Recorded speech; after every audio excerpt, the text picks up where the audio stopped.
caindo.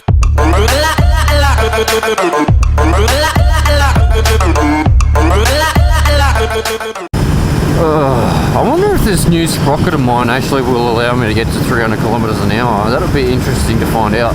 Although I have seen videos where people have claimed to do the same thing, like one down in the front and two up in the rear, and they still manage to hit 300 kilometers an hour. So I guess it's a good possibility. I just need a long enough stretch of road that's safe enough to do so. It's amazing how much road you can travel along at those speeds. It doesn't take long to cover a distance, not in the slightest. Hey, yeah, I don't know if everyone sort of knows about this, but there was that guy, I can't remember his name because it was a real weird name. I think he's Italian or some shit. He managed to use a H2R to finally break the 400 kilometers an hour on a production vehicle. Now, I'm not really sure. I thought the H2R, even though you could buy it like you do most vehicles, I wasn't sure you would consider that a production vehicle, because it's not. I consider production vehicles like this, like you could legally ride it on the road and register it and whatnot. Apparently that's not the case. I'm assuming production vehicle is just a vehicle that's produced for consumers, for like you and me. If we want one, we go and order it and they build it for us and so on and so forth. A vehicle that has been pre-designed that they're going to make more than one of.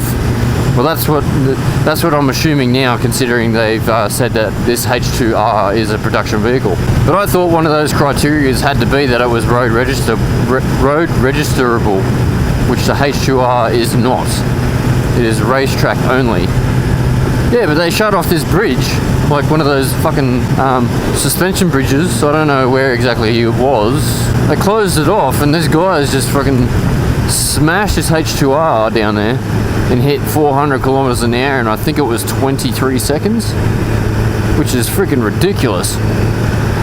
Most cars struggle to hit 200 kilometers an hour in that time. Oh, well, fucking how good would that feel? And here I am talking about still trying to hit 300. Jesus Christ. I've hit 286. I've never hit 300. 286 was freaking fast. Like, holy crap. And I haven't got skin tight clothing, as you could probably see. It's quite bulky, so it acts kind of like a parachute. Almost rips me off the bike sometimes if I'm not careful.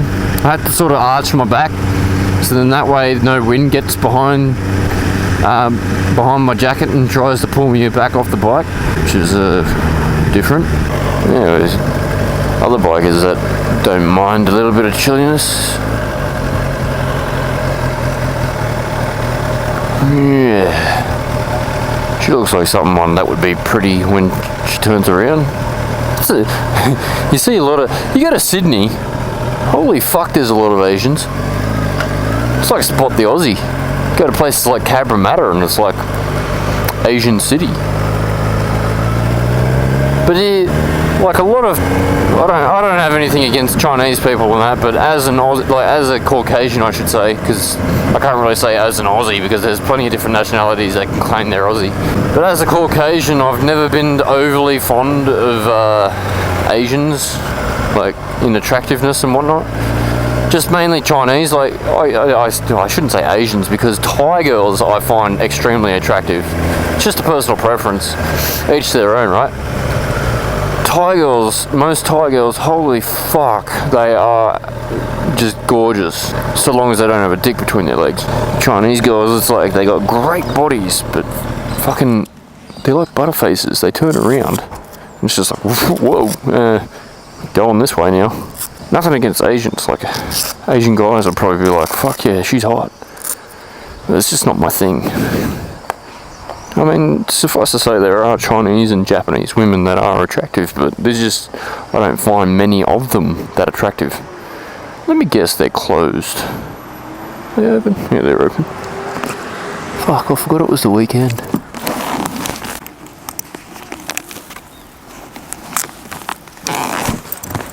And we're back. It was a nice coffee. Num num num num.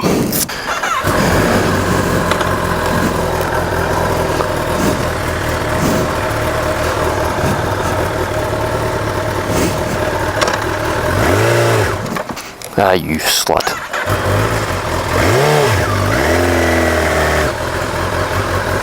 That's the first time I've done that in a long time.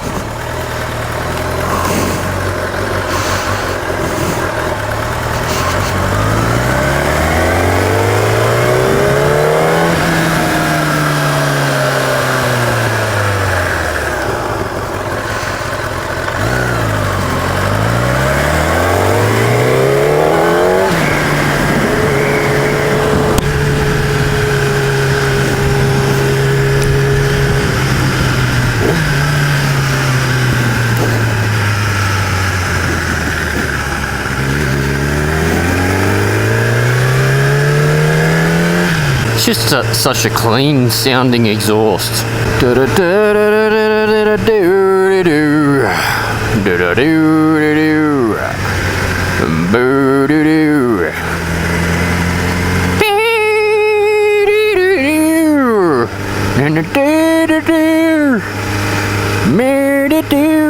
got that song stuck in my head because that was in the cafe. I really want to freaking go riding somewhere. I don't know where. I wish I had shitloads of money so then I can just buy the Duke, stick an aftermarket exhaust on it so it didn't sound like a tinny piece of crap, so it sounded like a beast, and just fucking travel the world. I really want to go on that Ocean View Road that runs like down the whole, like from New South Wales down all the way to South Australia. Now that would be fucking awesome because that road looks absolutely unreal. You see so much freaking countryside and you know, beaches and shit. Cliff faces. It'd be awesome.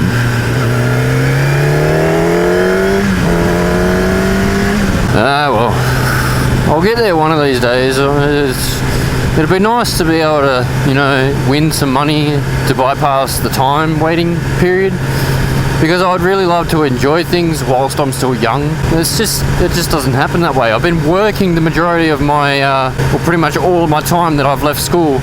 Almost never had any holidays because I'm a bit of a workaholic. And I'm not a workaholic because I enjoy working. I'm a workaholic because if I don't work, I don't have money.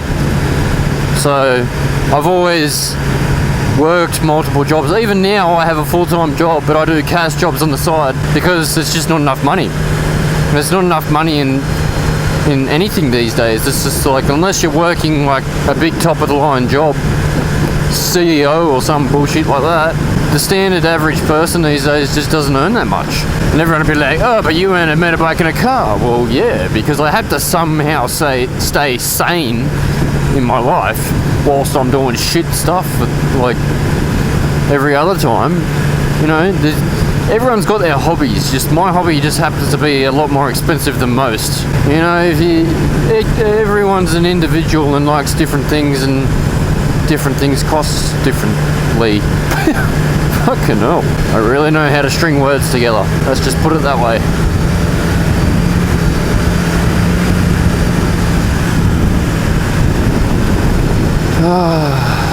It's just having that sort of cruiser but sports style motorbike, the Ducati, just sticking some panniers on it, fill them with clothes and essentials, and just go for a fucking good old ride across Australia and seeing different things. That would be absolutely unreal.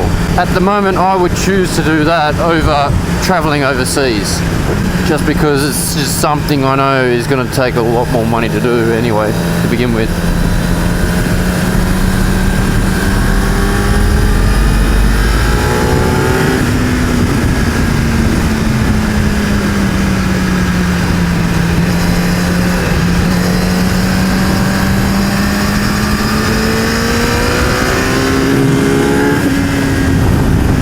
I know I can hit them corners a lot harder. I'm not even leaning that hard, but it's just, I don't know. It's just taking an excessively long time to get comfortable with leaning the bike over a lot again. It's like the constant battle in your head. Like, part of you is like, fucking lean it, get into that corner, do it hard, fuck yeah. And then the other side's of you like, don't do it, you'll die. Then there's me in the middle going, oh my fucking god, just make a decision already. Making cornering very difficult. It's not that hard. Just friggin' counter steer and gun it. There's a bit unfortunate. We had to have a wake at work for a kid that committed suicide. Yeah, not a great subject to be going on about, but there's a lot of people that just don't understand the whole depression side of things. I'm formerly a sufferer of extreme depression and anxiety, but I got over it. Like, it kicks in from time to time, and some days get really fucking hard, but you know, it's nowhere near as what it used to be. And I blame partially Roaccutane for that. That is a drug that they use for anti-acne. Back when I was a wee little lad and had acne issues, that drug sent me fucking haywire. And it is quite renowned and had even its own little segment on 60 Minutes about how screwed up that drug is. I had to take myself off of it because it was just not nice to be taking. Yeah, he was a well-known kid around this area. Had a lot going for him too, from what I heard. Out of the Navy or something. I got told he was in the Navy or something like that.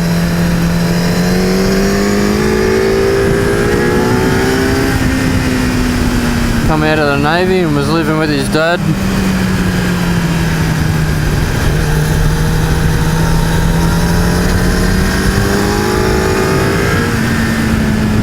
But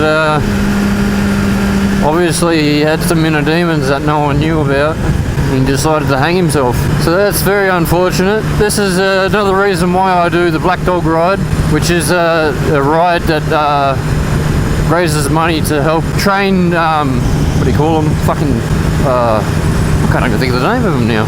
Like the hotline specialists, suicide hotline specialists and all that sort of stuff.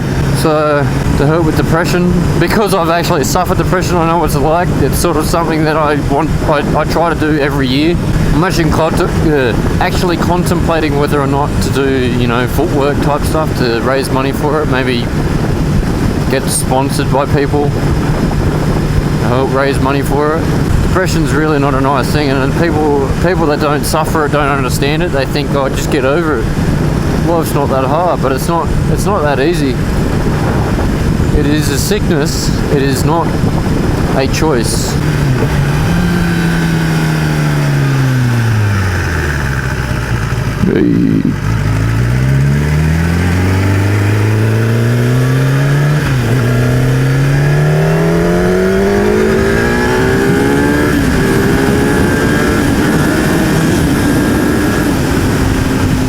Fuck, I keep missing a gear.